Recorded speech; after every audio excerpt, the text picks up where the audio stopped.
Welcome back to What the Flick. I'm Matt. That's Kim. That's John. We are talking about episode 9 of season 2 of Westworld, the Father's Day episode. Well, also the word we've been waiting. The penultimate episode. Exactly. So we get a lot going on in this episode.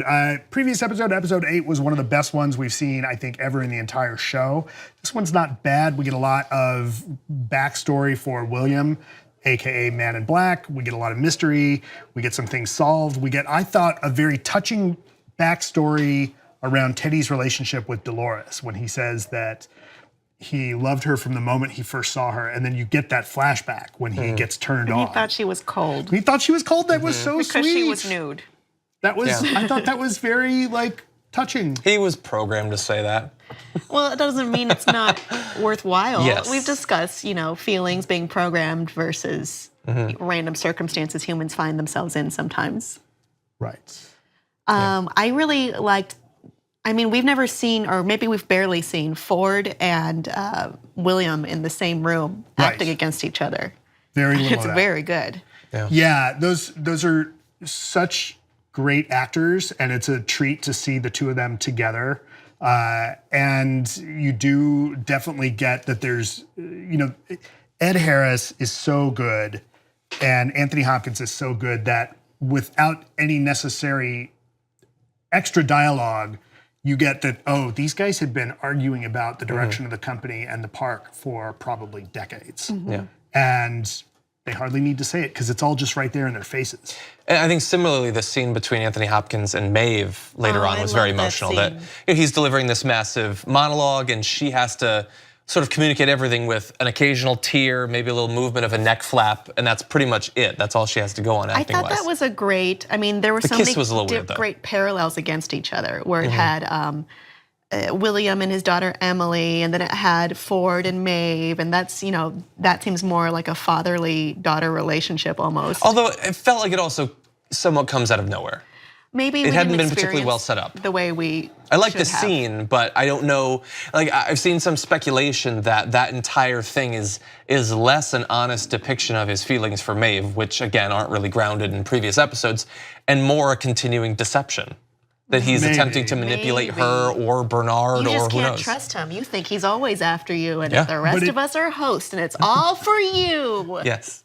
I'm glad we brought up that father-daughter relationship between Ford and Maeve, though, because that does set up a potential interesting parallel that we could get explored in season 3, which Arnold as a father to Dolores and Ford as a father to Maeve, and the way those different characters have manifested their own kind of evolution. Because I thought it was interesting when Ford had said that he thought Maeve was going to escape, and he was surprised that she turned back for her daughter. Yeah. But can there be more Ford? If his consciousness, which had previously been uploaded to the cradle, had then been downloaded into Bernard's body, the cradle is then destroyed, and Bernard then deletes it from his brain, does Ford remain? Did he allow Bernard to only think that he was deleting it? He could still be there. He could very well be in the It seemed like forge. an easy delete. He could also be in Maeve.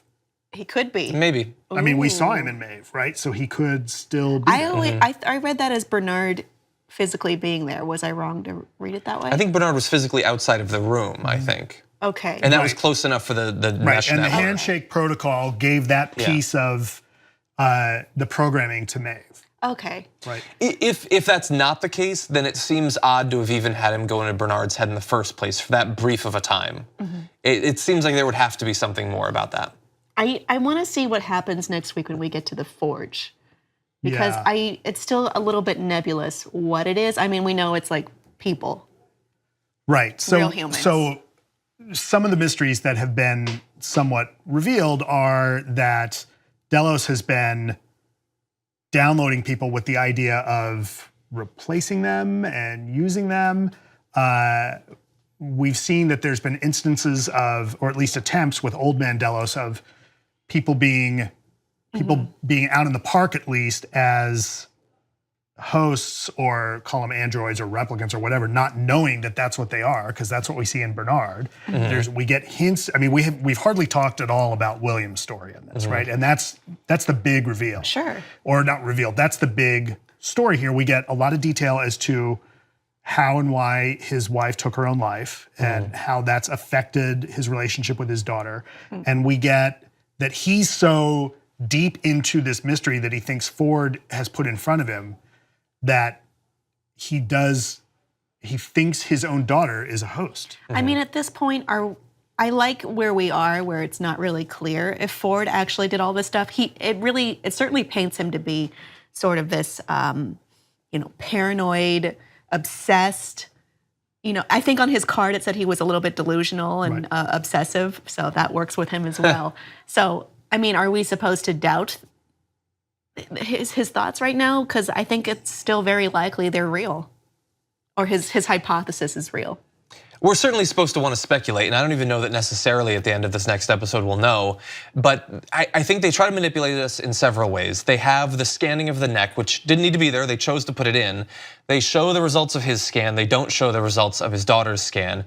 And one little detail that I had missed is I had forgotten what the purpose of that scan was. It's not scanning and revealing that they're hosts, it's scanning and revealing that they have the explosive restraint that blows up their spine if they try to leave the park, which has previously been removed from a host before. It could be removed from him. And that's a really good point, because we know that there's the staff of the park that thinks that there's one thing going on, and then there's this, what seems to be this secondary division of Delos that's doing something else entirely. Yeah. So maybe William is there is that possibility that William's a host, he doesn't know it, and he's been out in the world and was never fitted with the explosive kind of failsafe. Although that does then beg the question, is he an actual full replicant of William, in which case how are they able to keep him stable when they can't keep others stable?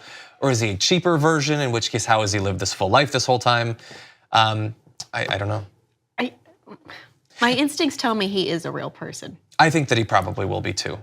They're obviously trying to throw us off with the whole arm thing. Apparently it's a callback to a scene in the first season where Dolores has a wire coming out of her arm that she's obsessing over. One thing that I thought was interesting though, in terms of whether the daughter is actually a host, so she has the card that she brings out, and that's the sad moment, that she was gonna reveal that that's how she knew, and instead he thought that she was going for a gun. And it ties back to the music box that her mother had given her as a child, or at least as a teenager. And so the problem with that is she tells the story about the music box, that she got it, she threw it away, and then goes back to get it and it's already gone. It's in the garbage. We find out from watching the video about the mother that the mother had actually taken it and she had it. And then she puts the card in the box. And so supposedly the daughter gets the card from that box. But when she tells the story about the box, how she had lost it, she never mentions that she got it back apparently, that the mother had it. Why leave out that detail? There's so many holes in that story. I mean, also, did she write her a note? How did the mother communicate this to her? It's left vague. One of the things I like though is, did you notice the book that the card was put into? I tried to look, but I don't. Slaughterhouse 5, is it? Which is about a man being unstuck in time, right? Like the whole point of that, I mean, that's a novel about a character who can't figure out if he's in the present or in the past. And so I thought that was kind of a fun probably reference. Coincidence. No, they just never do that. So we're almost out of time, but we've got the next episode coming up next week. So we'll be back for that. Anything you really quickly want to see? Well, Logan's coming back, and I want to hear what he has to say. Okay. Yeah, I want to see, now that Dolores has apparently lost both her inner circle and her army, she's all alone. What is the purpose of her crusade now that she's by herself? Well, stick with us or come back next week, and we will find out what happens in the final episode of Westworld. This has been What the Flick. For John Kim, I'm Matt. Thank you very much.